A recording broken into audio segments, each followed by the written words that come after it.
રાજ્યભરમાં 24 કલાકમાં 149 તાલુકામાં વરસાદ જોવા મળી રહ્યો છે, નોંધાયો છે। ત્યારે નર્મદાના નાંદોદમાં 9 ઇંચ વરસાદ ખાબક્યો છે, ત્યારે દાહોદમાં 7.56 ઇંચ વરસાદ થયો, ત્યારે તિલકવાડામાં 7.13 ઇંચ વરસાદ થયો છે। ભાવી જેતપુરમાં 7 ઇંચ અને શહેરામાં 6.81 ઇંચ વરસાદ થયો છે।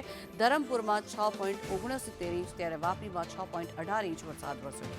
બારડોલીમાં 6 ઇંચ, વીરપુરમાં 6 ઇંચ વરસાદ થયો, સિંગવડમાં 5.55 ઇંચ વરસાદ થયો છે, ત્યારે મોડાસામાં 5.5 ઇંચ અને મોરવા હડફમાં 5.40 ઇંચ વરસાદ વરસ્યો છે, ત્યારે પારડીમાં 5.35 ઇંચ અને ખેરગામમાં પણ 5.20 ઇંચ વરસાદ વરસ્યો છે।